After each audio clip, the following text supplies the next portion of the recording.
So welcome, Charlie, to Let's Run Facebook Ads. How are you doing? I am doing fantastic. I'm slightly recovering. I went and saw Judas Priest last night, and the right side of my face is still just a little melted. So I'm doing the best I can. Heavy metal, is it? Oh yeah, heavy metal. 50 years of heavy metal. Rob Halford.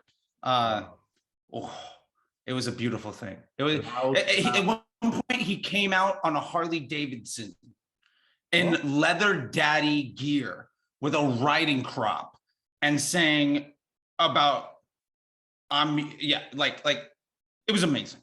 I love it. I'm a big music fan. So it's a headache. If you can't tell. Music. Headache today, yeah. Late night. A little bit. But I'm here. You know, at the end of the day, I get to talk to you about the thing that I love, honestly, more than anything other than rock and roll. So I could do this any day of the week. I love it. Brilliant. Okay, so, well, I've come across you through my team because my team have been watching your videos, and what I love about your stuff is how you've definitely picking up the reels, and the fact that Instagram are pushing people out there. Your reels they're funny, they're entertaining, they're informative. It's not just boring things. You see, when I start doing these reels, I'm just a bit boring. I haven't got we have to do. That's why I've set up a podcast. I can sit here, I can talk, and our listeners love it, and we're growing that way. You're growing. You know, we all find our little way of getting ourselves out there, which is brilliant. And you know, I love the way you do it, which is great. But if we start with talking about you, so guys who are listening, we're going to be going right into the things that Charlie finds working on Facebook. Charlie has been working with Facebook for 10 years. He even remembers the day when Facebook came to his offices. So why don't we start with where it all started? Talk about that for 5 minutes or so, and then we can get really in depth and see what's working. As my buddy Rabba, my old buddy, who's now CMO of Triple Whale, as he would say, the TLDR of how we got here. The too long didn't read. I was a touring musician and radio personality. I've been on the road for 10 years playing rock and roll, and I had a career in satellite radio. I got really good at promoting myself, promoting bands, promoting events. Yeah. Then there was a sex tape scandal with Hulk Hogan and somebody else. And long story short, they pulled the funding from my radio station because the woman of that sex tape was the wife of the owner of the radio station. And I fled to Florida. Yeah, Hulk Hogan had an affair with the wife of the radio station. A sex tape with the owner of the radio station's wife. He and Howard Stern were funding the radio station. Gawker came out, sued him, pulled the funding, and I was no longer on Sirius XM every day. And I got out of Central Florida, moved to LA, and got a job, got an apartment on a Monday, got a job interview on a Friday, started that next Monday doing organic growth, basically hacking. At an added $10 an hour. Obviously, I'm in the UK. We have loads of American listeners, but Sirius FM, you see them on the YouTube. That's a big thing. Oh yeah, no, we have 1.4 million listeners on a daily basis. Wow. And I was on that show. I was the third person, so I had my own radio show on FM. Yeah. I started at like college radio and answering phones and AM radio stations. And very quickly I got my own show and I built those up over the years. And eventually I got attached to somebody else. So there was the host, there was the producer. So if you know, like, I don't know, I can make a reference. Some people might get it, might not, but like Howard Stern. Oh, him, yeah. So there's Howard Stern. And then there's like Robin, right? The producer, news lady that works with him. Right. And then there's like, back in the day, it was Jackie Jokeman Martling. Then it was like Artie Lang. But there was this like third person that came in occasionally to interject, right? I was that third person in Sirius XM. And then I had my own show on FM with, where I was, constantly putting together playlists and taking phone calls and kind of had the run of the mill there. Long story short, with all of that aside, I had to get out of Florida awfully quick, completely unrelated, I assure you. And I ended up in Los Angeles and got a job working at an ad agency for $10 an hour. And it was basically doing a growth hacking. for, at the time, Disney stars, basically taking boys and girls that had been on the Mickey Mouse Club and getting them a ton of YouTube views and followers. Right. Okay. And I got that job basically because I had organically growth hacked my band on MySpace, my radio shows from college. Like there's a college radio show, you get 100 listeners. I had one that had 100,000. So you just understood how to do it, and it was right. Time to monetize on it. Yeah. Exactly. So when I moved, it was like, well, I didn't realize this was a job. I didn't realize this was like a thing people did. And to be fair, at the time, it was new. Like it was 2012. Like it wasn't like a thing that people did really. And then their biggest client got rid of them. And then it was last hired, first fired. So I ended up taking one of their people with me, started my own agency. And my biggest client, I was just hiring people. I was just taking on clients. My biggest client fired me one day. And he said, I just used this thing, Facebook. I dropped $100 into it. It got me more than what I pay you $2,000 a month for. Yeah. And I swallowed my pride, ate very poorly, as I like to call it, carbohydrate therapy that day.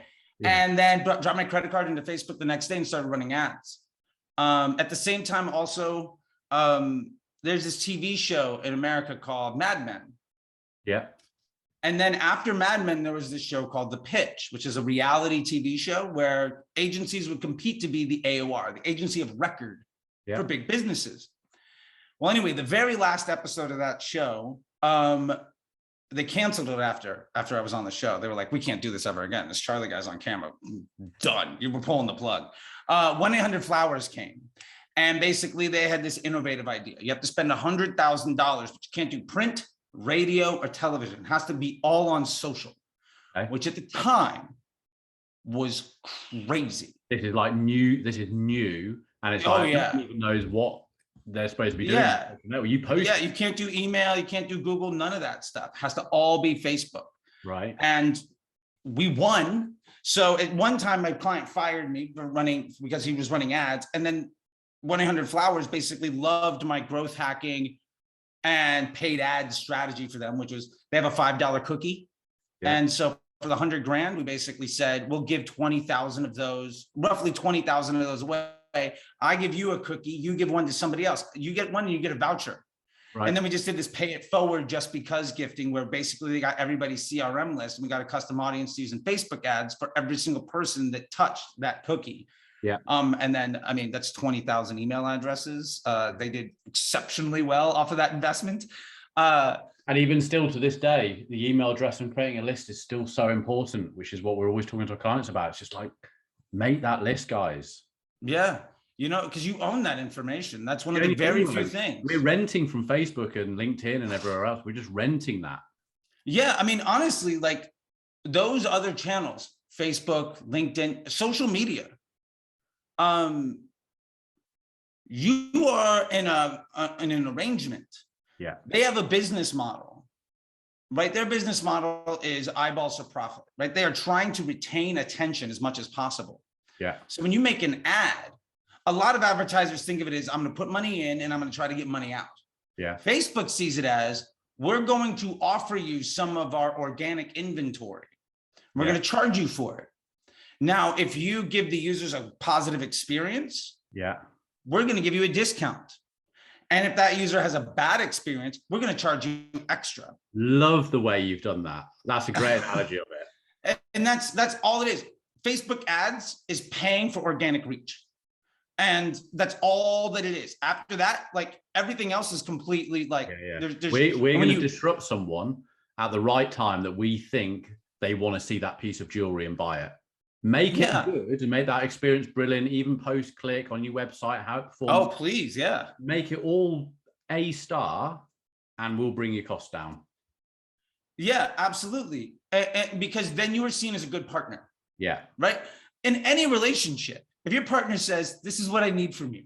Like I'm married, I don't know about you, but like if my wife comes to me and says, I need X, Y, and Z. And my response is basically to give her the middle finger and try to take all of her money. It's not going to work out. Yeah. And people complain all the time that they disrespect end users and the Facebook business relationship and it doesn't work out for them. Yeah. So yeah, like that's kind of where I come from with a lot of this stuff. And so ultimately I got a job as the supervisor at Omnicom for the Southwest stuff. I walked in, I had 6 months of Facebook ad experience, which basically made me one of the most qualified people around. And at the time, Facebook was a pay-per-click platform. It's funny, my buddy Dennis Yu, we were talking once, and like he remembers when Facebook CPMs were 25 cents. I came in when it was about $1.50. Wow. So like he's got a couple of years on me, but so I got to see the innovation of a lot of this stuff. And you know, what we were kind of leading up to, for instance, with Omnicom and Resolution Media, was my clients were like CBS, Nissan, worked with the Activision team, Levi's, you know, all of those folks, Apple, and I was managing, you know, $1 million or more a day, easy, in direct to consumer, and brand awareness, and, you know, all sorts of that fun stuff. Yeah. So, I mean, and that was 2013, 14, 15, like this is still Facebook. It was edited in Excel and didn't have a pixel. Yeah. Like as we know it today, there wasn't a conversion pixel. What you like, if you wanted to like pixel, that's not around anymore as well. Yeah. Yeah. Like if you wanted to pixel your site to track what happened after the click, it would take a week of dev work to literally drop a code on every button, on every page, on everything. Yeah. And yeah, so I mean, I've been around since then, and we were doing $1 million a day in direct to consumer back, you know, when you couldn't even track a conversion. Yeah. So I've been around a little bit, you know, to say the least. Which is really interesting. So are you seeing, like, if we're talking about like first and third party cookies, obviously iOS has happened. 96% of people are dropping out, have opted out. You know, every platform's being hit. So people are like, Facebook. It's like, no, it's everyone. This is like everyone. Oh yeah. So we're talking now, you know, there's going to be companies out there who are going to be trying to create first party cookies that can go on your website and all this sort of stuff. And, you know, all these other things out there that people are saying, oh, this is the new thing. It's like, well, Facebook or someone else would have bought those companies out. Yeah. If they'd figured it, they would have been acquired, because Facebook is all these platforms are desperate to sort this thing out. How do you see, from what you saw 10 years ago to where you see it going now? Are you seeing that because the pixels just having problems, the tracking, getting that information back to Facebook, are you seeing that we're having to go back to how it kind of was with custom, building custom audiences, building custom conversions and things like that? Yeah, I actually lean the other way. And here's why, more than anything. iOS 14, the part of the journey that the pixel is blocked or has struggled with is the last 5, is the last yard, right? It's the last meter in a 100-meter dash. Yeah. I'll put it like this. 1, the average user in a first world country, UK, United States, whatever, has had a Facebook account, adults, right, for at least 10 years now, on average, at least 10 years. Facebook has seen the millions of websites, pages, pixel events you've fired, engagements, messages on Messenger, DMs that you've sent, content you've seen, likes that you've given, comments you've dropped, the pages that you've clicked on, the things that you've joined. And they've used a lot of that over the years to deliver you in an optimized CPM environment, the content that you like, right? Like when you go on Reels, it's all stuff that you enjoy, right? Like when you go on somebody else's Facebook, you might be following the exact same people. It's very different. Yeah. Same with Instagram, right? There's these curated feeds. So Facebook has gotten really, really good at that, right? And they've been doing that now for 7 years, something like that, since around 2014, 2015, with the implementation of the OCPM environment. Optimize CPM, because Facebook used to be pay-per-click. There's a whole bunch of other stuff. You can Google that later or ask one of us afterwards. That's a whole other conversation. But basically, there's a curated feed. So with that curated feed, Facebook knows what content you like. It knows what content you want to engage with. It also knows over those years what it takes to get you to take the desired action. Yeah. Because you've been telling Facebook for 5, 10 years now, around beginning of February, I'm going to start looking at flowers stuff. These are the types of things that I look at.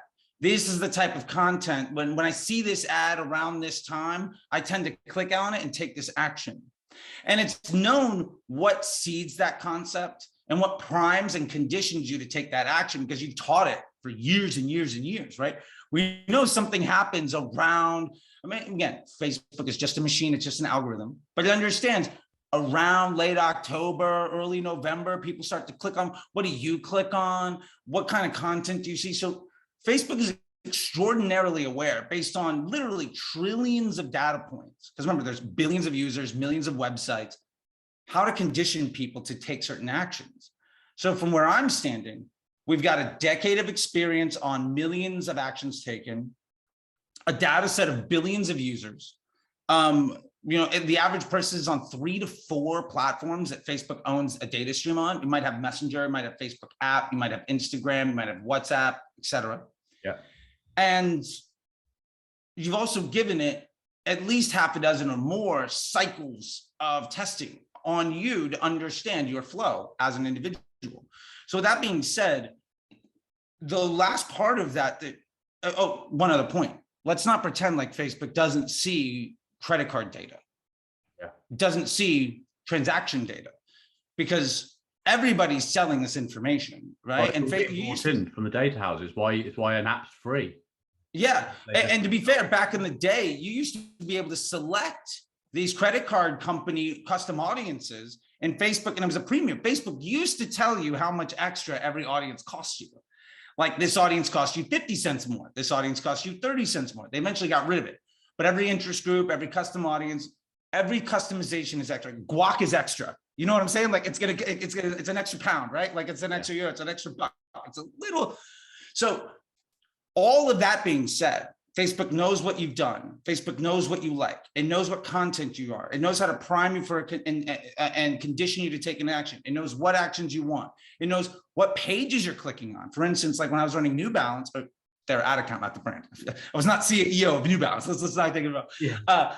If you've clicked on an ad, say you have ad blocking, but you've clicked on an ad from Nike, you're away for 5-10 minutes, you come back. You click on an ad from Reebok, you're away for 5 or 10 minutes, you come back. You click on an ad for Puma, you're gone for 5 or 10 minutes, you come back.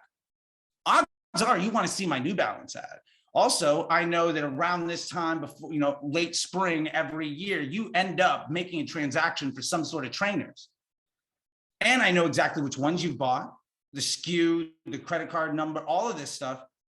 All of that is information that Facebook has before we get to tracking you on a pixel. Yeah. So that pixel is just the last little bit of that journey. And so my whole point with that is I lean into, and I've been teaching this for 5 years now, I lean into broad audiences because I basically have this theory. Every ad effectively makes its own lookalike audience, right? Every post, like when you make a reel, Facebook or Instagram, they see who responds positively to that content and they show it to other people, right? That's why some of them get 100 views and some of them get like 3,000, right? And you see content from people you didn't know existed. Yeah. So Facebook knows who to show this to for particular reasons. Now, when you say show this to people that like it, but I'm also trying to condition people to take this action, conversion objective that I might be optimizing towards within a certain window, my optimization and attribution. Now it's just one window. It used to be 2, right? Every ad effectively makes its own, I try to think of it as it makes its own lookalike audience. It makes its own little circle of people and confidence, really good people and expanding out. Yep. Now, when you go broad, you're saying, hey, I'm going to let you touch anybody in the universe you want. When you start to use audiences like interest groups or lookalikes or something, what you're doing is you're paying extra to make a circle of only the people you want it to show to.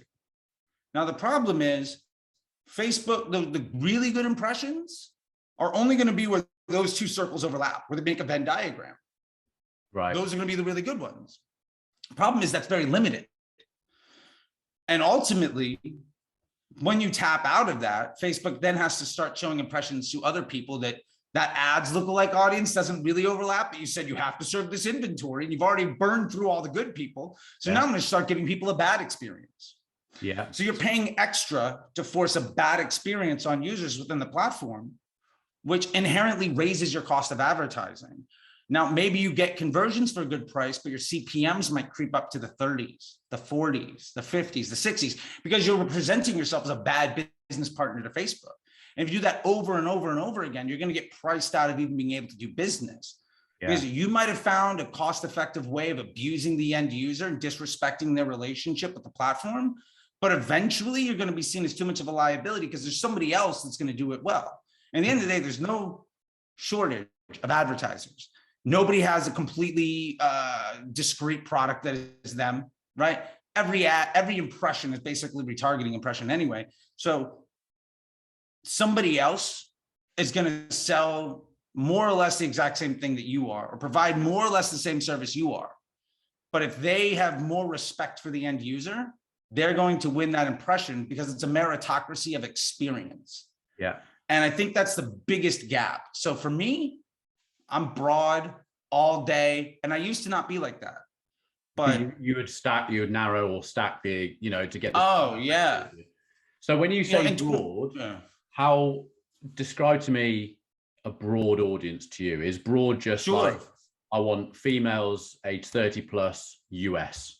Or are you talking like they're into jewelry on one audience and the same jewelry, or the other one they're into gifts or whatever? Is that what you mean by? Yeah. So we're using broad as a noun, not as an adjective. So we think of broad as an adjective. It's a very broad audience. It's very big. Facebook sees broad. When Facebook uses the term broad, they're using it as a noun. It is basically age, gender, and location.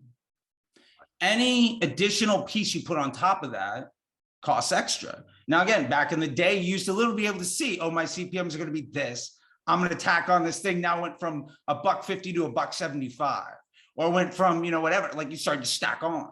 Yeah. So a broad audience by definition, age, gender, location.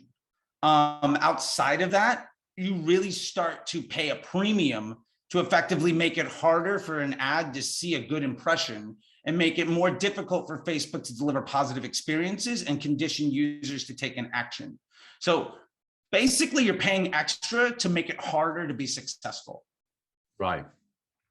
So would you then, so with your clients then, are you just going broad? Now, are you putting it down to Facebook knows its users unbelievably well? They now know, you put the pixel on the site, so they now know that you sell jewelry. They now know through what's going on in your website, through that pixel, you may have not even turned an ad on, but it knows enough about what's going on that whole funnel to say, men and women, 25 years old, UK wide, run the ad. Yep. And it's not just the pixel. Facebook's crawled your website. They've seen your catalog. They've compared your metadata to every single other person doing the exact same thing. So now you're a hashed member of a giant data set. And when it comes time for Facebook to decide whose impression should we give, there is the auction of how much you're going to bid to get it. But Facebook's also like, well, you might be willing to pay more, but this user, for whatever reason, should be delivered content they want to see. And what really happens is also, if you start thinking about that, the more you're willing to pay, the higher your CPMs are, the more, for lack of a better word, disrespectful you might be to this business relationship. And I'm trying to be hyperbolic to make the point. Like, I'm not literally this hyperbolic. I'm just trying to like really make it, right and left, up and down, black and white, like very, binary. You're not going to get the good impression. You're not going to get the impression that drives the action you're trying to do. You're going to get the impression because you told Facebook, look, I'll pay $50, $60 to reach 1,000 people. Great. Well, somebody else is giving a much better user experience. So we're going to make sure that person reaches all the really good people. Yeah. So we've always said this. We've said it's an open playing field, because just because the big companies got, the big PLCs got, or retail PLCs got all the money and they sell jewelry. But if you're a little jewelry company and you're doing amazing ads and your engagement's great and you're doing some amazing reels and blah, blah, Facebook's seeing that engagement and going, the guys with the big money, I'm going to get this, these people deserve it. Yeah. And also when you're talking about scale, economies of scale, you have to also understand that success is defined differently. You know, a lot of my students in the MBA program, or a lot of the clients I work with, success for them might be 20 sales a day. It might be 200 sales a day.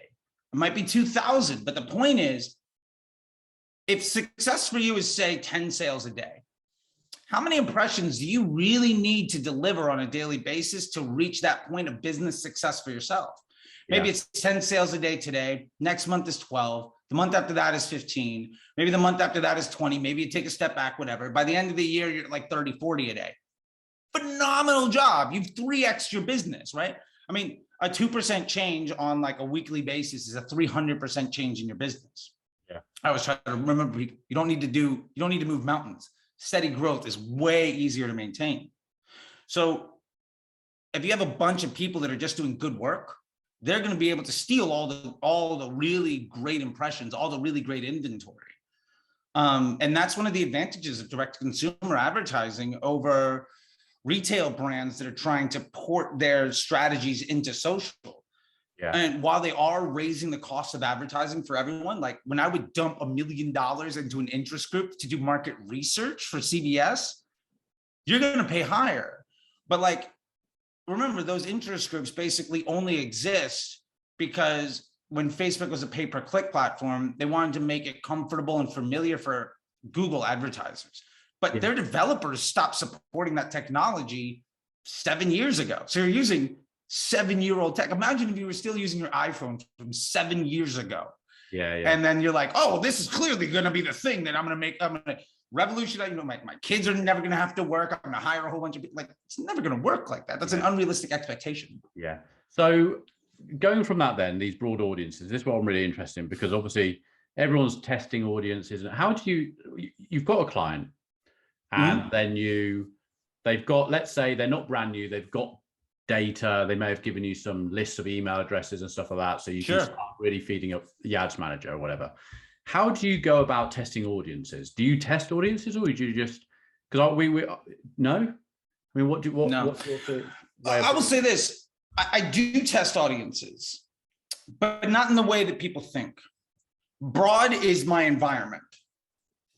Now, remember we said every ad makes effectively its own lookalike audience, right? Every ad based, Facebook sees who responds positively, who responds negatively. They're going to go out and find more people that respond positively because, hey, they don't want to show an ad to somebody that's not going to like it. There's a meritocracy of user experience. Facebook then constructs an environment around each ad to show that to the right person. Yeah. So really, this is a creative issue. And what I'm getting to that is every creative concept, when you're doing a creative test, should be designed to ultimately solve a problem. Either you are trying to get more efficient at a specific sales pitch. You have a car dealership, you're selling sports cars, minivans, and sedans. You need to sell the minivan for a little bit better. Well, why don't we work on our sales script for selling that minivan?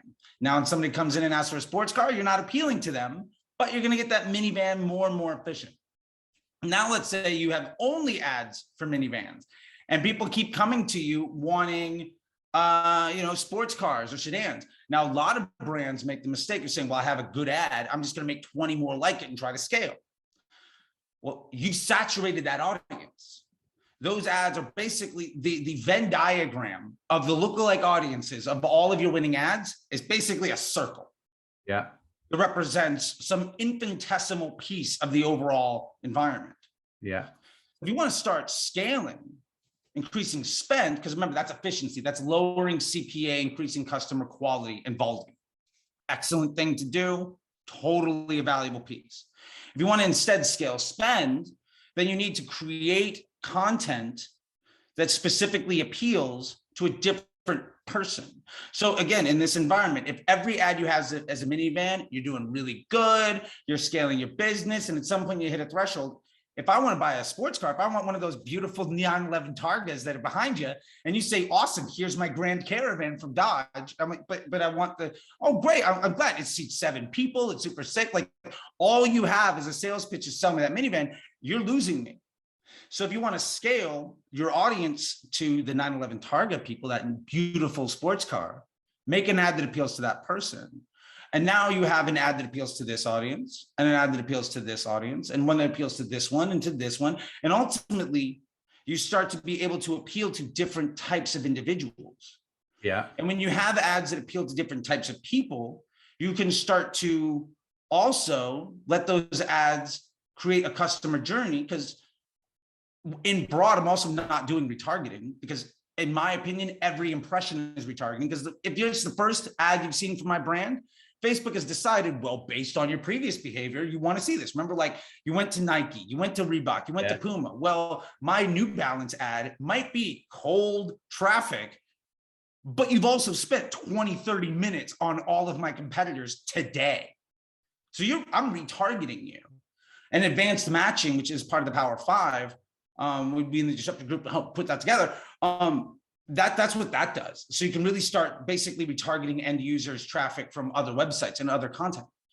So my point with that is, when I'm testing audiences, what I'm doing is I'm testing types of content, because each one of those pieces of content effectively creates its own focus. So you'll be the same in the audience side, in the ad set page, it would be the same audience. Mm-hmm.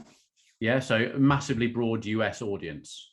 Yeah. People aged 25 plus, they see the Porsche sports car because Facebook knows that you're creatively putting out a sports car and your copy is talking about a sports car. So it's going to show the sports car to the people who are interested in a sports car. You could use exactly the same audience for any other product. You're leaving it entirely for Facebook to find the people, that pocket of people in there. Yeah. Now, the one exception to this rule, where my analogy falls a little bit short, and I'll call myself out on it, is I organize my campaigns by business objective. So in this case, I might have a campaign specifically for minivans. I might have a campaign specifically for sports cars. I might have a campaign specifically for sedans.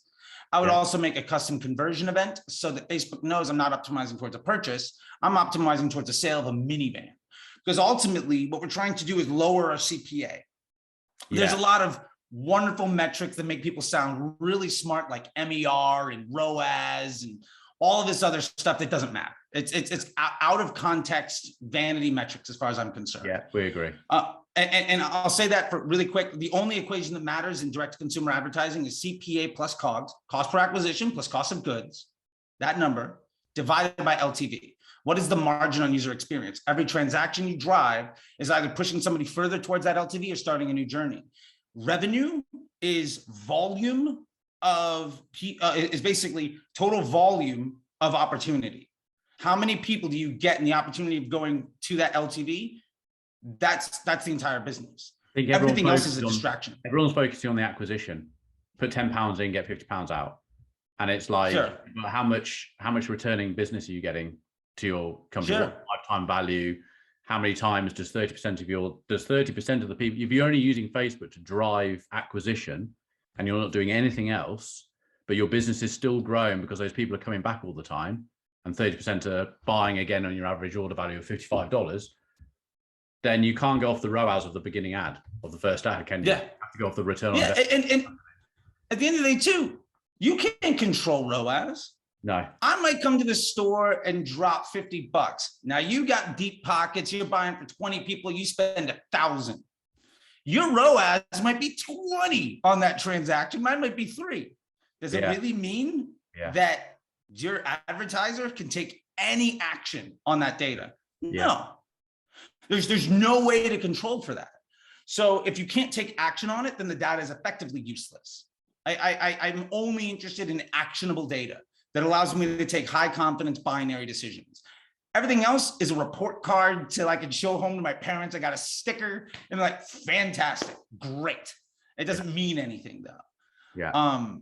So when you're talking about separate campaigns, so sorry, you got a campaign, let's call it Mercedes, okay? Mercedes campaign. And in that, you wouldn't have an ad set for their AMG Sports. You wouldn't alongside an ad set for their SUV, along with their minivan or whatever, because in that campaign, you're using the same audience, but it's within the same campaign. So you'll have a Mercedes AMG campaign, a Mercedes minivan campaign. And then you'll try out different copy, different creative within that campaign for that particular car. Yeah. And what I'm trying to do is, let's say it's a Sprinter, right? This thing is safe. That's one concept, marketing angle. Another one is it can load all of this stuff. Another marketing angle, another concept. You have price, you have quality. There's all sorts of these different things. Now, one of the other things is when you get a bunch of ads that all work in that, what they do is Facebook knows what's going to prime and condition you for an action. So that broad audience is actually doing a lot of retargeting to make sure that you see the right thing. And we know that this happens because the frequency is more than one, right? Like no ad set ever has a frequency of one unless you're doing daily unique reach. Like it's always 1.1, 1.4, something like that. Yeah. And there's this other, just for what it's worth, there's this other metric called first time impression ratio, which as far as I'm concerned is totally useless information. Because am I controlling that? Is my bottom line is like, there's these report cards and these like grades on info, but if it's not actionable, it doesn't really matter. And the reason I bring that up is I don't care about today versus tomorrow versus yesterday on how much retargeting is happening. If Facebook is conditioning the experience to get you to take that action, then I'm happy with that. Also, Facebook is the fuel for the fire of your overall business model. Facebook is amplifying a successful business model. I have to give respect and quote my buddy Cody of Jones Road Beauty, Cody Plofker. He said something, and I've been quoting him ever since, so I want to give him credit. Whereas a good business will scale a Facebook ad account. And he's 100% correct. It's so much more elegant than the paragraph I used to have to describe with that. And the point is, maybe Facebook gets you one sale. How many users came to your website that then searched you later or signed up for your email list or did any other action? And the real trick to acquisition media, growth marketing. And my prediction is this is going to be the measure du jour in 2024, 2025, because we still have everybody, ad agencies trying to prove their value because of ROAS, which I think is a dying model. It has to be a relationship on business growth, is incremental lift. When you spend more money on Facebook, what happens to the rest of your channels, right? Or when you spend more money, like we all know inherently, if you double your Facebook spend, your search volume is going to go up. Your CRM list is going to grow. So what's your margin, knowing that you lift all these other channels? What is your allowable CPA on Facebook? How much spend can you drive on one channel? And eventually, when you get to that, you stop caring about attribution, because it doesn't matter who gets credit. It matters in this is my mixture. When I add more of this, I get more of that, right? Yeah. And it's like using sports cars. If you make a high performance gasoline when you're adding in the oxygen and you're getting all this stuff, is it one molecule that does all the work? No, it's the combination of everything. And I know, because I used to have a hot rod, like if I put that like octane boost stuff in there, it's not the thing that makes the car go. But when I do that, it goes a lot faster, right? The engine is louder. I get more, it's more rapid, right? I get more velocity and power. And so we have to think of Facebook as serving that function in our business. And I think that ultimately, if you can measure for that, you're going to be wildly successful, because it eliminates you from having to have this conversation of who gets credit. Because credit, and this is just one thing, the idea of attribution on digital marketing, first off, people love it. It's been around forever. It was a sales pitch.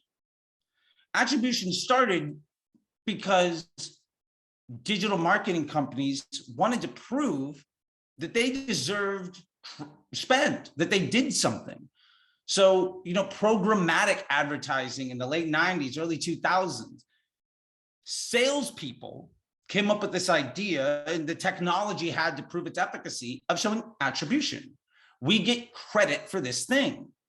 And that just basically became indoctrinated after decades and generations of media buyers as something that was important, when it really isn't. Because before that happened, plenty of businesses ran on television, billboards, print ads, radio. There's no attribution. They just did it and they grew. Yeah, and they understood what happened. And I had to learn this because I was a big attribution hawk, right? Like I used to be at this other ad agency called Hyphen. It was an FMP. I was a senior there. And my job is basically bring in a client that's working with 5 agencies. I'm going to measure everybody down to a 1-day click, and I'm going to steal the ad spend from every other agency because we also do Google, we also do dev, we also do creative work. You don't need to work with these 5 other people. Give us the money. So I went out there and I just got the money from everybody. It was a fun job, and I learned a lot. And then I went in client side with this brand called 310 Nutrition, and I started to do that. And the president of that company was the former vice president of Guthrie Renker, $100 million a year on television. Right. Her attribution model was 15 minutes after the infomercial aired. That was it. She could manage $100 million a year growing Ginsu knives and Proactive and like all of these huge brands on time of a television commercial. And so when she taught me how she measures that, it was 6 months of me telling her I was right, telling her I was right, telling her I was right, and her kicking me out of her office until I figured it out. Like, we had a very contentious relationship, but it was out of respect, right? And yeah. I still say her name is Marina. She's one of the smartest people I've ever worked with, one of the greatest bosses I've ever had. I could not be half the man I am today professionally without working with her. Smart women run this industry, and I don't think they get nearly enough credit. So Marina, when I finally came to her and said, well, for every $5, every $10 you spend on Facebook, we generate 1% lift in direct traffic. We're getting 3 email addresses. The value per email is X and the search volume is Y, and our direct traffic, but we're driving higher volume because we're promoting over here and measuring the shapes of the curves. She loved me. And you know who else loved me was Facebook and Google and Snapchat. So they all did, like, we did a bunch of these combined case studies of seeing what happens. Like, I got $1 million from Google, $1 million from Facebook to just spend on brand awareness to see what happened to search volume. Yeah. And we could legitimately measure an efficacy curve over what you're doing between the two of them. Now, ultimately, what ended up happening is if you're not optimizing towards a conversion objective, you're getting a whole bunch of awareness to people that are never going to buy. So that was a fun lesson. Well, that's the thing now. Great you've brought on that because, you know, traffic campaigns, you know, you bring, and I came off a call yesterday, a consultancy call yesterday with a lad who said, oh, I've had a Facebook marketing expert. And I was like, okay, here we go. And I said, what do they tell you? Awareness at the top, followed by traffic, and then put some conversions at the bottom of the funnel. He went, yeah, that's exactly it. And I said, yeah, they've been saying it for 5 years. Yeah, and it's been wrong. For what it's worth, by the way, Facebook marketing experts, Facebook had so many advertisers that they couldn't hire in-house for good reps. So they farmed it out to third-party agencies that are basically just trying to get money. But those marketing experts are great opportunities. If you reach out to them and you say, thank you for this, I'd love to get a power lift study. Now that's something that you need Facebook's measurement and engineering team to deliver to you. But what that does is it raises the visibility of your rep. And so it starts making relationships where that rep has to work to their counterpart that's actually a Facebook employee to get 2 other departments together to come back. Now you do that a few times and eventually you're a good lead and you get picked up by the person that actually cares about you. You know, the person that's, you know, in London, the person that's in Chicago, the person that's in Austin, instead of the person that's, you know, not, I'll put it that way. I don't know what the London version of it is, but in America, they're all in Phoenix for some reason. Right, okay. I don't know. I would say Ireland. Manchester, but that's probably a pretty big city. We have them, they're all in Ireland. Okay, fair enough. Nothing against the Irish, but that's where the marketing experts are, right? But I was on with LinkedIn yesterday and amazing. Chalk and cheese. Like, you can see how they're trying, these other platforms are trying to catch up. We're seeing with TikTok, the amount of stuff that TikTok can bring out. It is like super helpful. We want you on our platform and we're going to help you spend money. Whereas Facebook's just gone, oh, tell him to run a traffic campaign. Yeah. And to be fair, so to get back to your point about traffic and brand awareness and video views and then retargeting with conversions and all of that, I'm inspired by the Porsches in the back. Again, love that picture, man. That is great. It made me so happy. As soon as we talked about, before we even hopped on, we had a 5-minute conversation. I get one, you come over to the UK, we drive it. I was just in the UK and it was beautiful. I spent I had a 10-day European vacation. We can talk about it later. Where were you? Where were you in the UK? I went to London. My wife went to school at Goldsmith. So she was there for a year or so. So we went to, we were in, I guess, was it West Chapel? somewhere in zone 1, but like the last tube spot in the east in zone 1. But I got to walk to the Tower Bridge and nice. Yeah, it's amazing. you know, I spent half my time down there. Yeah, and it's amazing. I love it. It was beautiful. It was beautiful. And then we went to the Italian Alps, did some snowboarding, went to Paris, came back, went to Camden Town, bought some like we need to. Well, if you're into snowboarding as well, I just came back 2 weeks ago, so this is another conversation now. yeah. Anyway, getting back to it. By the way, I went to Chalet Alphos, beautiful in the Alps, just to go snowboarding, and I had the greatest. Chalet Alphos. In what resort? Is that's its own thing. Oh, right. Okay. It's in the city of Trenton or outside of it. Okay. Either way, it was beautiful. I made a reel, by the way, of us. Like, they have this heated seat that's sort of like an Instagram moment, where they serve you this giant thing. We made an Instagram reel of it, like sneezing into your shoulder, whatever. 480,000 views later on my personal Instagram. I was like, I tried to repost it on my business one, and I got like 2,000 views. Nobody cared. Yeah. But anyway, back to conversions and traffic. Yeah, back to where we were. I'm ADD. I could have 5 conversations. I love it. I love it. This is fun. So traffic and conversions. I will make this analogy because, again, inspired by the cars. If I'm a car dealership, I might look at my numbers and say 3 out of 4 people that test drive a car buy one. It's a pretty decent number. Let's say half. Let's be conservative. Half the people that test drive a car buy one. Now, let's say I've got a BMW, Mercedes, you said Mercedes, right? Or a Porsche. Let's say we got a Porsche dealership. Half the people that test drive a Porsche buy a Porsche. Awesome. So you could look at it and say, that's my retargeting audience. I just need to get more volume of people.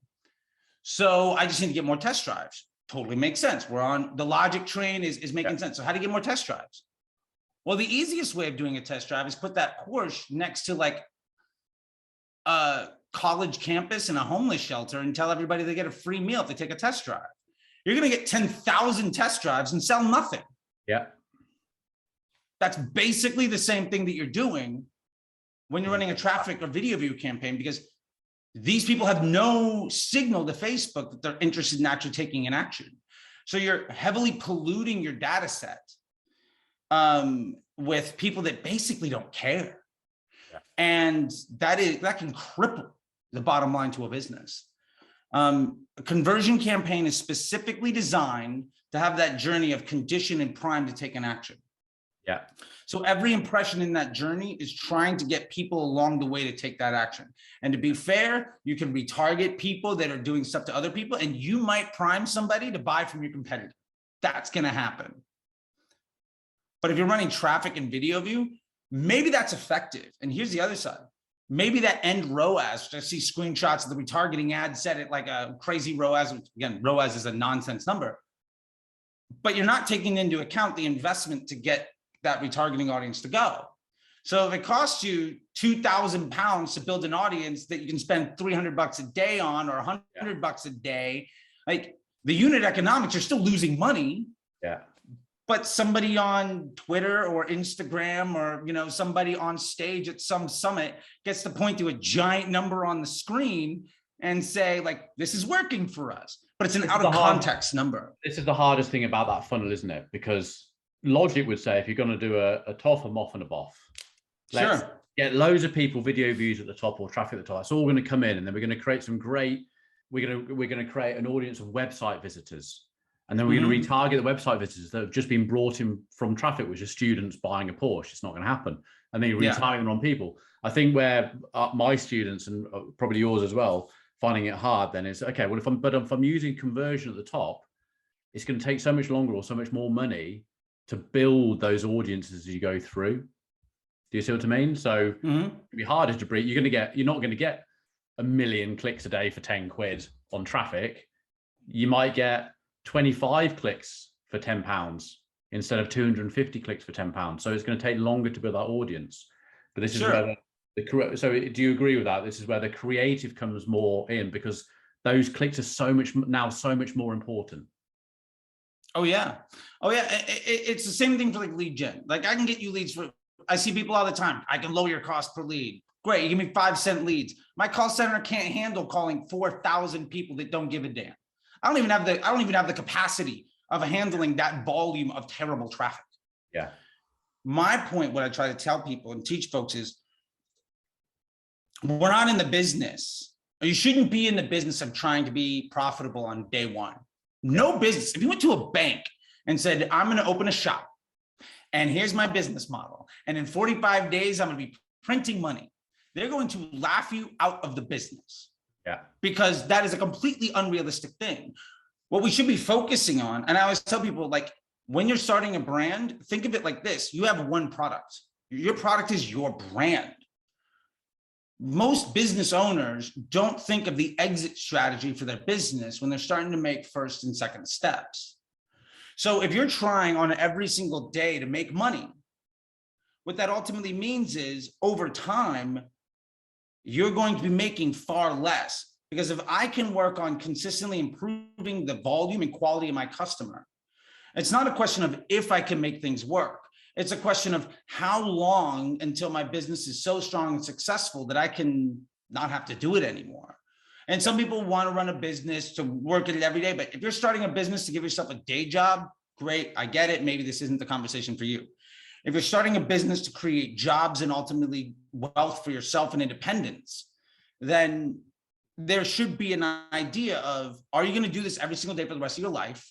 And if the answer is no, at what point are you okay leaving? And maybe that's just getting investors. Maybe that's selling more and more of your company, whatever it is, or selling the whole thing piecemeal all the way out the door, whatever that looks like.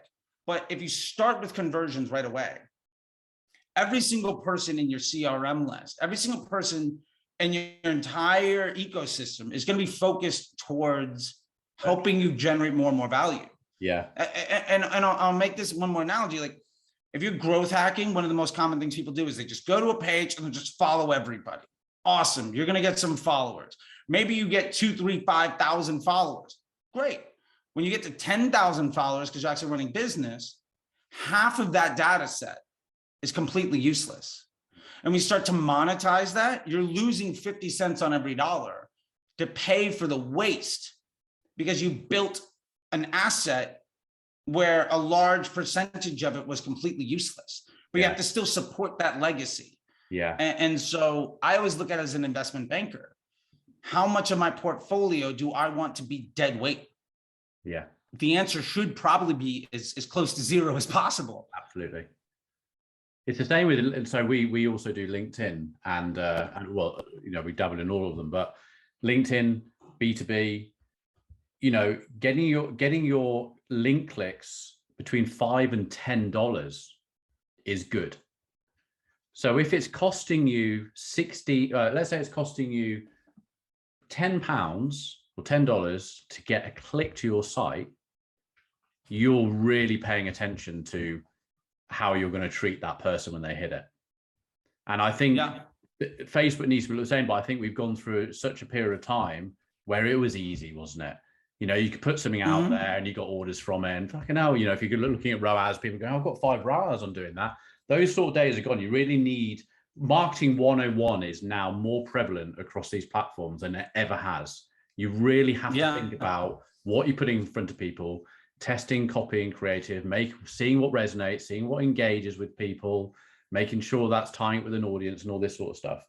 And I think people forget, I think, unfortunately, the education behind it is, you know, this is a lot to learn, isn't it? We do this day to day with people's money, and you learn very fast. It's hard. It's hard to do, isn't it? Yeah.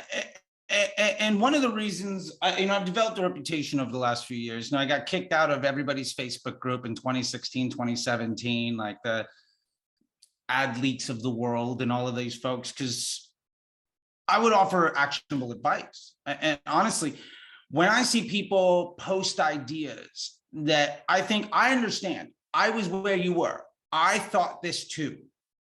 I then spent a couple $1 million and had to learn a mistake. I mean, I'm hundreds of millions of dollars and nearly a decade in, right? Like, my clients and students have done over $1 billion in revenue. I've kind of been there and done that, right? This is people's bottom line. Like, this is food on the table. right? This is a roof over your head. This is, do you have to give up on your dream or can you hire people? These are the types of conversations we're really having. So when somebody goes out there and gives bad advice enthusiastically and they're popular, a lot of people will take that on as being gospel. Yeah. But at the end of the day, a really slick salesperson is rarely ever the person that's also exceptionally good at the work. Yeah. And there's very few times where that crossover, you know, is a net positive. And I think we've seen generations of media buyers where when Facebook came out, people applied email and Google best practices to it because it was a PPC platform. Yeah. Totally makes sense. Then it evolved, but you could still do things the wrong way.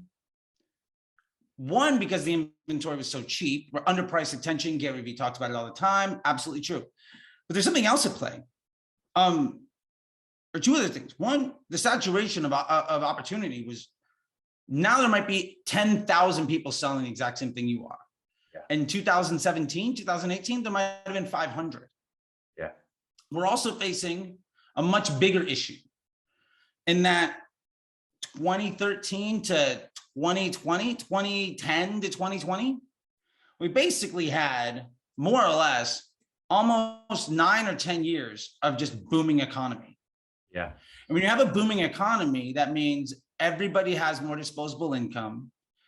Everybody can buy luxury items. And at the end of the day, very few things that we sell online, very few services we offer online are essentials, right? If it's makeup, if it's weight loss, if it's sneakers, if it's yard service or like, you know, solar panels or whatever, like these are effectively luxury items.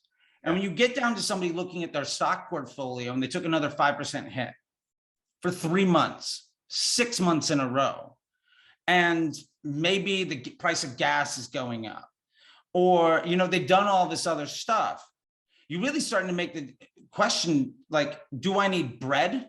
Do I need to pay rent? Or should I buy these sneakers? Yeah. Now that's, again, very hyperbolic, and I'm trying to be hyperbolic to make the point. But we had a position where basically every year you couldn't do anything wrong. Yeah. Right? And when nobody can do anything wrong and everybody's making money, it's really, really easy to run growth and acquisition direct consumer brands. Because you just have to be the appealing, shiny object that I'm going to spend money on today. Yeah, yeah. And so we now face an issue of iOS 14 basically made all of the things you're not supposed to do much, much harder to win with. Yeah. Because Facebook, not only did iOS 14 block data, but Facebook also made a couple of other announcements, which I don't think people really pay attention to. But one, they said, you know, Instagram is a video platform. They focus on communities. They really, really, in multiple press conferences, said they are working on the customer experience on the platform. They're working on the product quality, right? Now, we as Facebook advertisers say, well, Facebook Ads Manager is broken. You know who doesn't care about that? Anybody that doesn't use Ads Manager. Like the other 3 billion people in the world that use Facebook product. Yeah. They don't give a damn if Ads Manager works or not. Yeah. And we've seen disruption, like from TikTok, right? And so Facebook is trying to adopt that stuff. Facebook's working really, really hard on making the end user experience better. So all of these hacks and all of these inventory and demand-based platform strategies that used to work are presenting a higher and higher level of liability to the success of a business. So that's a big thing that we're facing. And ultimately, I think we see this now in that it used to be underpriced. There was less attention. Everybody had money to burn. Now there's way more saturation. The hacks that worked because you could disrespect the customer are actually not good for you anymore. Yeah. Because Facebook is prioritizing you doing a good job in their experience, and you have to be a much better business person. Like your business model is far more important than your ability to funnel hack. Yeah. Because we're getting that CRM list, we're getting that search volume. And then the other side of it is there's way less money to go around. So there's higher competition for fewer resources, and the marketplace that you're dealing with places a much higher priority on how people behave because you have been a burden on them. And I mean that very clearly. I understand nobody signs on to Instagram. Nobody logs into Facebook to see my ad. Yeah. I am a burden on your experience. Yeah. I have to do the best I can to take that burden and make it a positive experience for you to generate a desired business result for myself. Yeah. But at the end of the day, you are the person stopping somebody on the street and trying to take money out of their pocket every single day. Yeah. And so back when I was a touring musician, I got good at this kind of thing, right? Just like nobody cares, right? Like, so it's not like, do you want to buy my shirt, right? It's which of these shirts do you want to buy? Here's my story. Here's why you should care, right? And you start to make these types of things. And those are the folks I think that are going to be really successful versus the folks that struggle are the ones that embrace how Facebook fits in their ecosystem and the end user experience. We talk about all the time of, well, what's working on Facebook today? Well, what's working on Facebook today for me might be very different than you. We might be selling the same thing because you've curated an audience that expects a certain type of communication from you. And I've done the same, which is completely my style. No one is objectively better or worse, but we've conditioned people to understand how we communicate. And we've conditioned a machine that doesn't understand language at all, right? It's like a dog, right? Like you're just trying to teach it to pee outside, right? That's it. That's all we're trying to do. Don't rip up the mail and pee outside. My puppy still rips up the mail. We're working on it. Yeah. So if you've been doing that for a long time, like what's going to work is probably leaning more into that. Far more than saying, well, this audience works for this person or this creative type is working or UGC is the thing. Why is UGC a thing? Probably because consumers are getting really suspicious of advertisers and they just want to see other folks. But if your brand has developed a great relationship, maybe people don't need to see UGC from you. They just need to see the right offer, the right type of content, the right thing, right? And so there's all of this different type of stuff that's going out there. But I say all of that to ultimately get down to the path to success is different for everyone. But ultimately what we have to do is one, measure incremental lift.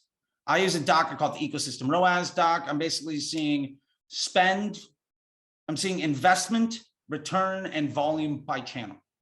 And from there, I can measure incremental lift across channels. We also have to creative test specifically to do audience testing and messaging testing to increase efficiency or drive more scale. Those are the only two objectives we have to do. If you start to try to make some compromise in there, you're going to compromise your end result. You have to do one or the other. And then you need a system and a process that allows that to work where you learn from every mistake that you've made. You can repeat all the wins that you have, and you can get ahead of it so that every decision you make is a binary one. A high confidence binary decision. Was this a winner? Yes or no? What are we going to do with that? We have a process that's documented. Nomenclature is in line. Reporting is in line. Testing is in line. Accountability, transparency. When you have all that stuff together, it ultimately isn't a question of if you're going to be successful. It's just a matter of when are you not investing enough? Yeah. And when you frame the conversation in that way, success becomes very easy because you can point down to where's my roadblock? And it ultimately gets me to my last point here, which is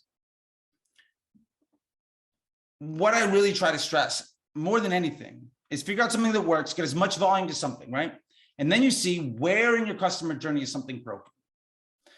Now, maybe nobody buys a second time. Improve your product quality, immediately you can spend more on Facebook.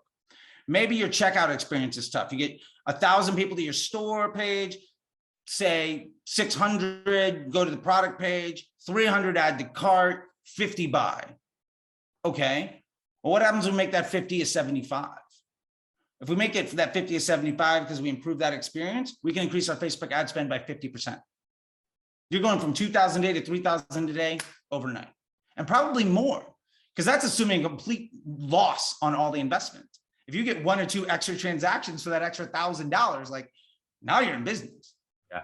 And so what we do is just try to funnel everything we can to honestly see where the bottleneck is, and then just improve that bottleneck, and then repeat the cycle over and over again. And that problem and solution solving works whether you're running a car factory, whether you have a bakery, whether you're running Facebook ads for solar panel lead generation. It's all the same thing. Yeah. And so that's the way I really try to look at all of this. And I think the reason I like Facebook versus other channels is because it's the world's greatest market research and intent creation device. And that machine learning does all the work for you. You just have to set up the system to do it. And I think where the biggest mistake people make is they try to work hard. And I'm not saying working hard is a bad thing. Working hard is a very commendable thing, and you should. But Facebook is the employee. You're the manager. Every time you micromanage your employee and then get upset when they don't succeed, whose fault is that? Yeah.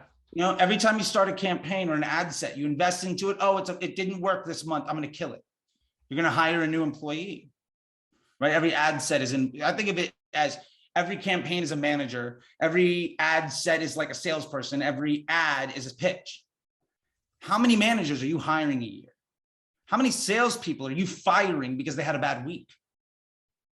How much effort are you putting into giving them a better sales pitch? Yeah. If you're swimming in circles, probably like you would never run any other store by firing an employee because they had a bad first 3 days, or a manager because they had a bad week, when literally nobody stopped into any shop on the street. Yeah. So we have to think of Facebook in these real world terms. And I love it because it's the easiest for me to take real world action and to make those types of analogies. Plus the scale is effectively infinite, which is exciting because email is great, but you can't grow a brand on email because you need more email addresses. Yes. Search is great, but if I'm not creating intent, who's going to search for me? Absolutely. That being said, Facebook and LinkedIn have the worst conversion rates on your money. Like email, Google, you get 30-cent click to sell $1,000 item. That's a great return, but like it's not scalable, right? So just all about that entire process. It's interesting when you talking about the bottlenecks in it, because most of the time when we're looking at, obviously, you know, we like to think we know what we're doing with how we're placing the ads and what the ads look like and the creative and the copy and stuff like that. Most of the time when you're looking at those sort of stats of the click-through rates and your costs and things like that, that's not the downfall. People don't look at what's happening post-click to their website. And you start using, you know, we had one the other day, and I was like, you know, so you start looking into, well, you do realize that like 89% of the people, in fact, on this one, no one was on desktop. Okay. Like 100% mobile. And I said, this was a consultant, and I said, have you looked at the mobile view?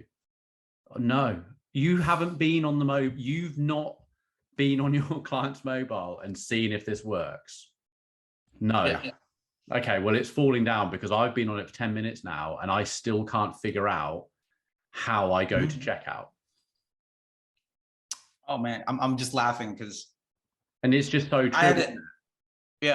I had an alcohol delivery client here in LA. I'll leave it at that. 2 years ago, their Facebook ads manager person was the person running the Facebook ads was a Facebook rep. Right. And they were really happy about getting a 3x return on $500-600 a day. Stoked. And look, fantastic.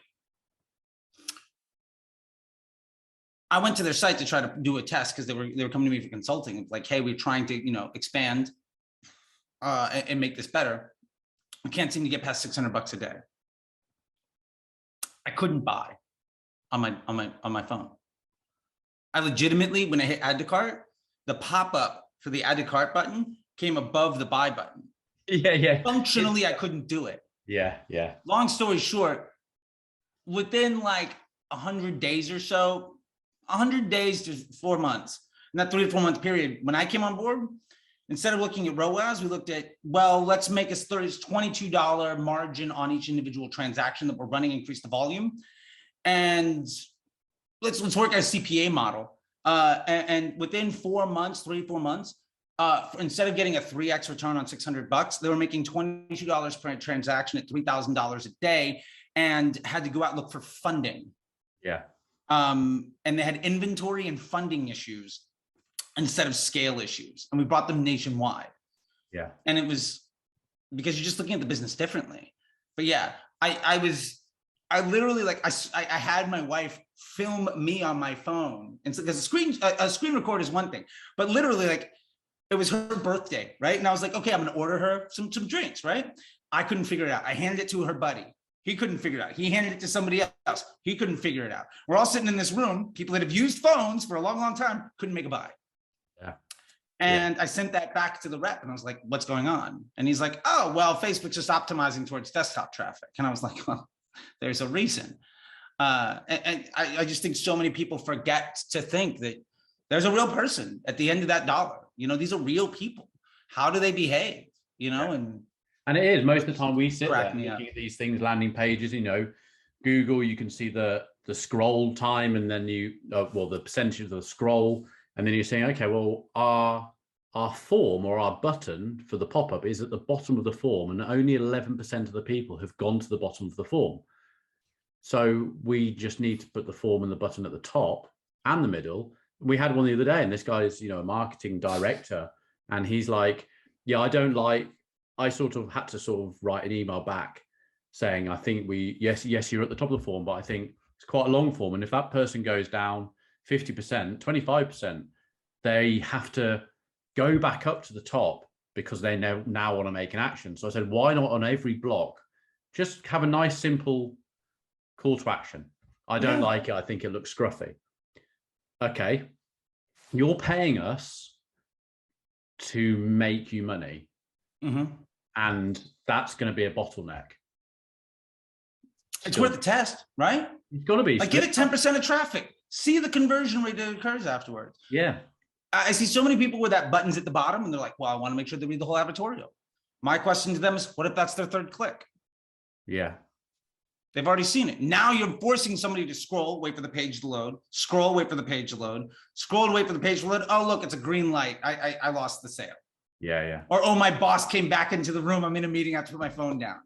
Yeah. Or like whatever. Like, it took me 3 minutes of page load time because I had to scroll so far to get to the button. I don't care anymore. And what happens afterwards? Next time I go in, Facebook says, well, wow, you clicked on this ad a bunch of times. You were on the site all a bunch.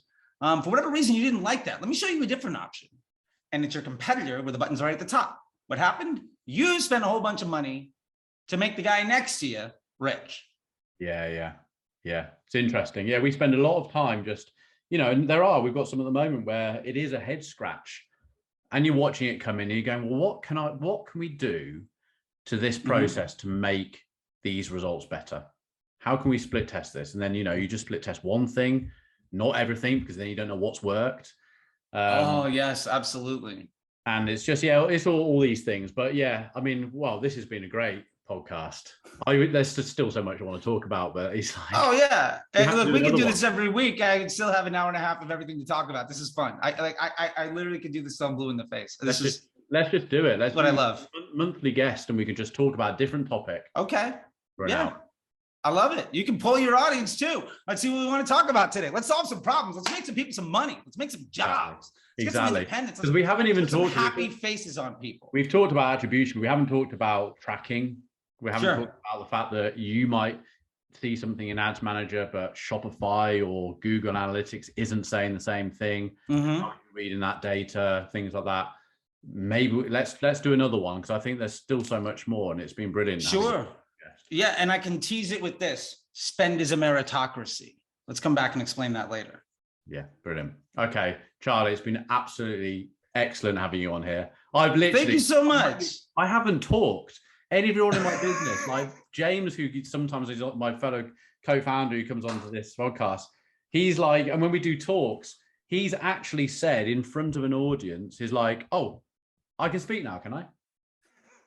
I've not spoken at all on this. It's been brilliant. And it's like wealth of knowledge. You've got so much experience and the thing I've enjoyed about this is the fact that, you know, we speak to people on here. We had Eric who owns Hawk Media, you know, huge company, but it's how far you've gone back, you know, the experiences you've had, what I've taken from this, the experience you've had in different fields of your work, working for other people, what you've learned from that CEO of that massive company has brought you to this place. and you're understanding how these platforms work, opposed to other people, with no disrespect for them, achieving amazing things, but they haven't had as much life experience. They haven't been in the game as long. They haven't seen these things. Do you know what I mean? They've come in. Oh, absolutely. You know, no, I totally get it.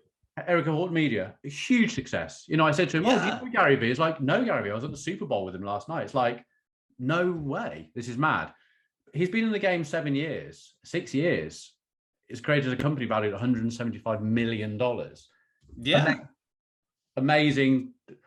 But it's I just love the way, I love the background side of how you've seen these things come to where they are now, and the journey you're going to see now from how they're going to be. We haven't even talked about where we see Facebook and Instagram going with Facebook shops. You know, is Facebook going to buy Shopify and bring it into this platform? Because at the moment, Facebook is getting sick and tired of, why are people leave? We have more problems. Yeah, and Shopify market cap is down 67% in 4 months. If we allow someone to build their website in our platform, they don't need to leave the platform. The metaverse, he was saying, I think, it may have been Eric said the other day, he was like, why has Facebook created a metaverse? Because then it owns everyone. Everyone in that metaverse in 10 years' time, that's their data. They're not having to worry about Apple. They're not having to worry about Google. It's them in their own universe. Yeah, and you think about it, Amazon and Facebook already do this because a huge swath of access to the internet around the world occurs on their servers. Yeah. Like 2/3 of the people in the United States that access the internet access it through Amazon servers. They see that data. Facebook went out of its way in third world to set up infrastructure where people's only experience of the internet is basically Facebook. Yes, and like Twitter as like a text function. That's it. What he wanted, his goal was to not to have Facebook, was to have everyone hold a mobile in their hand and went on Facebook. Yeah, and it did pretty well. Did it in India, fantastic growth. Yeah, it could work anywhere. And as far as where things are going, another tease for that, every single time we've had a massive disruption, Facebook ad spend has gone up at least 50% in the following 18 months. Conversion Pixel, Power 5. I don't see why this is any different. I released a study on it a long time ago. I don't know, about 6-7 months ago. But yeah, if you look at the actual volume of ad spend on the platform after every massive disruption, after every cataclysmic apocalyptic event, for what it's worth too, everybody now sitting on iOS 14 that thinks it's like, oh, it's the end of days. When Facebook brought out the Facebook Pixel, it knocked half the people out of the market. Yeah, because you couldn't, like, that was so much bigger than what we're seeing with iOS 14. iOS 14 was a roadblock. It was a speed bump. You didn't have to fundamentally change everything. Are you saying this in the way that the things that these platforms have now experienced because of iOS 14? Yeah, exactly. Now do things differently, which means it's just going to get better again because a problem has made them create a solution. Yeah, basically doing things poorly is less effective. Yeah. And one of the arguments I get from this, I get all the time from agency owners. It's like, well, the guy from Facebook even said this was a 10%, $10 billion hit to their ad spend. You know what it was? Because people that don't know how to use Facebook properly, because they were poorly trained and overworked and underpaid by generations of other people that didn't know how to do it well, panicked. Because you're the one telling them, hey, this is not you, but like this agency owner is like, you're the one telling them like this stuff doesn't work anymore. Well, if the trusted source from on high says this stuff doesn't work anymore, I'm going to prop spending. But that's a self-fulfilling prophecy. Whereas on the other hand, since November, I have equity in some brands. My women's clothing brand went from 5,000 to 20,000. I went on vacation to Europe. Automated rules went from 12 to 18 in 10 days, and I was snowboarding. I logged into Facebook once. Yeah. My CBD brand, yes, we are running CBD ads on Facebook. That could be a topic for 3 months from now, whatever. 500 to 2,000 a day in the last 3 months. Yeah. We're seeing the best performance we've ever seen right now. And I mean, there's a reason why some of the best brands are being extremely successful. And there is a reason why some of the people that came into the game after 2018. And that's the real shift that I'm seeing. Everybody that got in around 2017, 2018, they're dead. Like they're either embracing what they're supposed to do, or they are swearing up and down that Facebook doesn't work. Everybody that says to go broad is crazy. They're not using dynamic ads. They're funnel hacking everything. It's all about everything else. We're going to TikTok now. All these other things. It's like the dynamic ads. That's another thing we've not discussed. Yeah, I mean, also we have great results of dynamic ads. Yeah, I use clients and stuff. It's brilliant. Let me show you something here. This is how to spend $1 million on Facebook. You ready? Yeah. This. So what's that say? Okay. This is one campaign. What's the top winners? This is your best ads. Yeah. This is a dynamic creative test to either improve the efficiency or expand the options of this one. This is your second one. If you run this one campaign, lowest cost, auto placement, CBO, and you focus on your creative and improving your LTV, you can easily get to $2,734 a day, which is $1 million a year. Yeah. This right here, this sticky note puts 20-30% of ad agencies out of business if they don't embrace it. Yeah. It was funny. I got into a thing with a guy on Twitter, and he was like, "Yeah, well, we understand you're scaling and all this stuff." I was like, "Yeah, you shouldn't be in the same place you were a year ago. You should be better off." And his comment to me was like, "Well, show me your ad account. There's no way this is real." And so I drew this sticky note, and I was like, "This is what it looks like."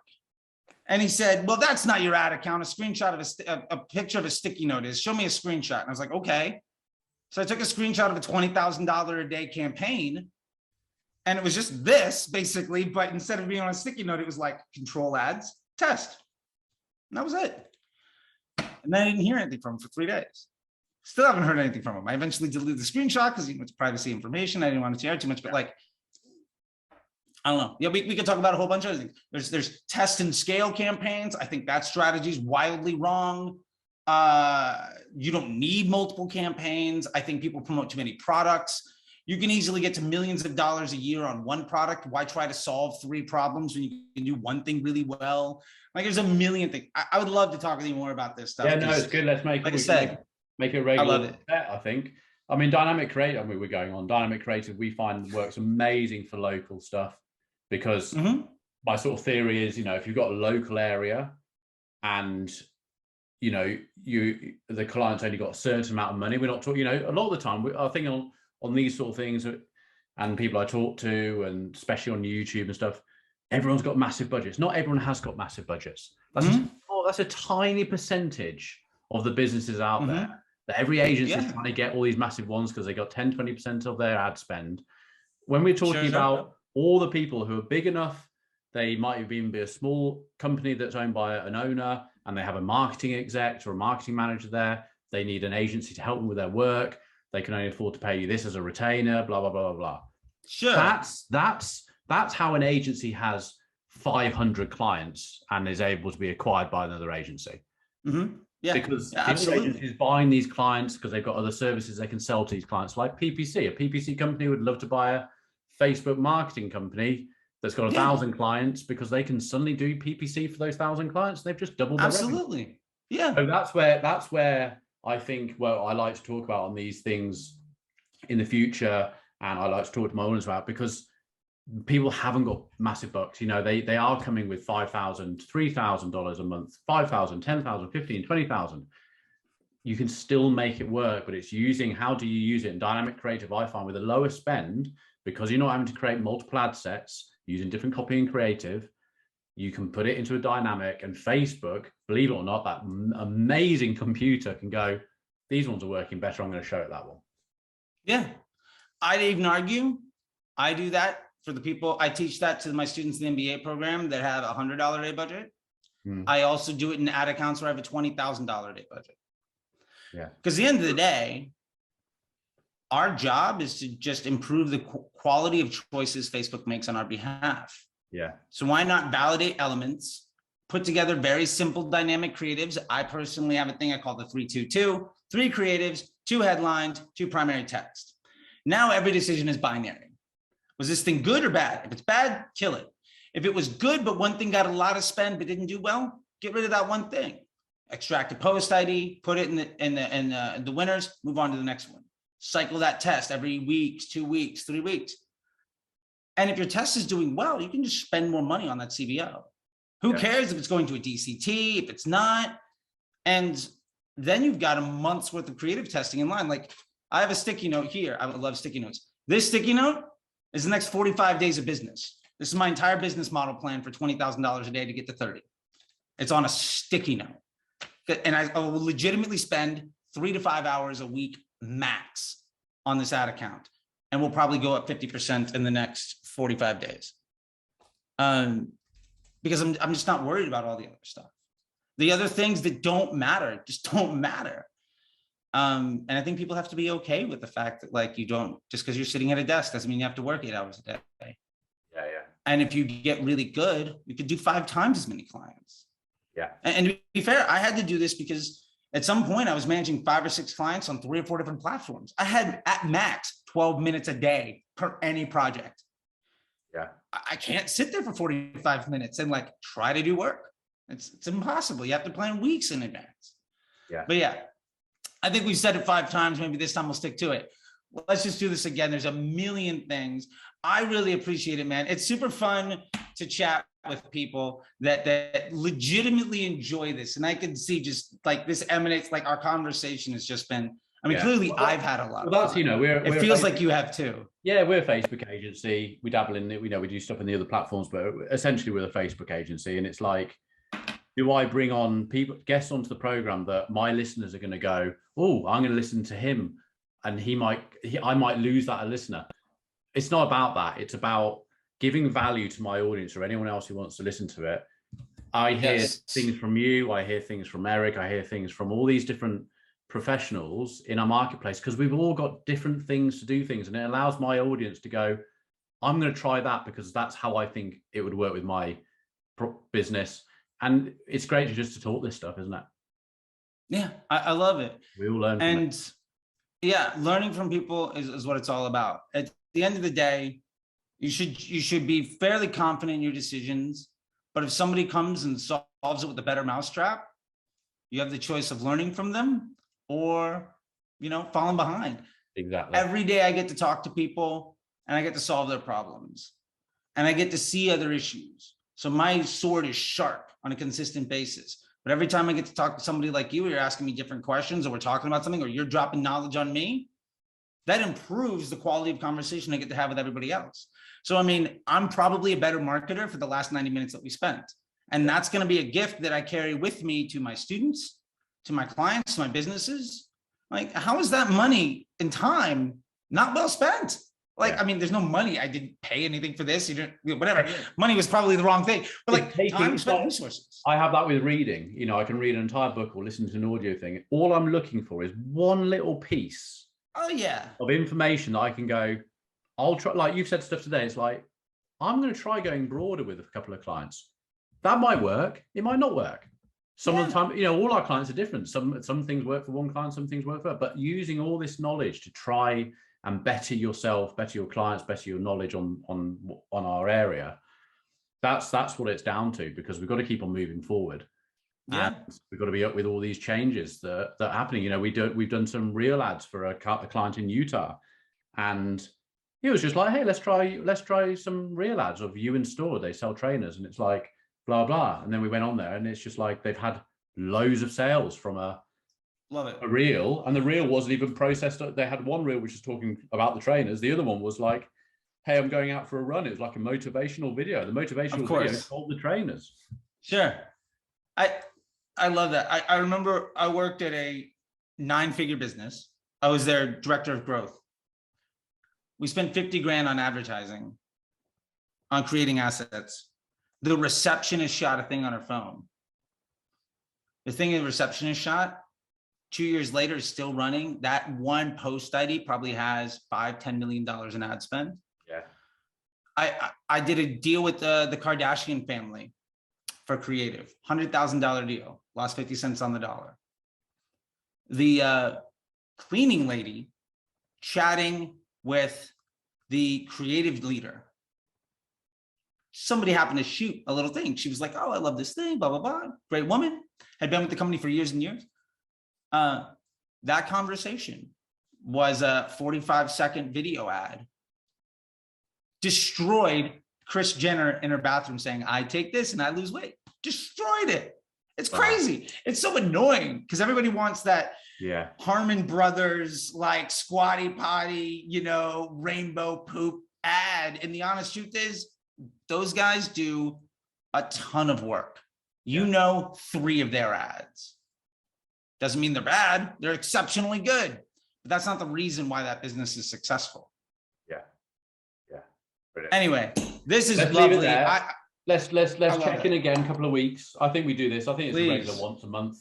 And we just bring up 2 topics. We just talk about it for an hour, trying to help give value to the audience. And then I would love it. Do you want to plug your Instagram? Sure. Guys, you've got to check him out on In Reels. Is brilliant. Yeah, well, thank you so much. Instagram, it's at CT the Disruptor. That's also my handle on TikTok. That's also my handle on Pinterest. That's also my handle on Twitter. You can check out the YouTube. It's the Facebook Disruptor. I don't know why that one's different. I got to correct that. And more importantly, if you like what I have to say and you want to do more stuff, I do webinars once a month. They're free, hour-long stuff. It's apply.facebookdisruptor.com to grab a seat. I'm doing one, you know, like I said, every couple of weeks. And all I'm trying to do is, at the end of the day, I just want people to be more successful. Like you said, whether they come to me or not, if we can provide an opportunity for somebody to have more confidence to make a meaningful change in their life, that's amazing.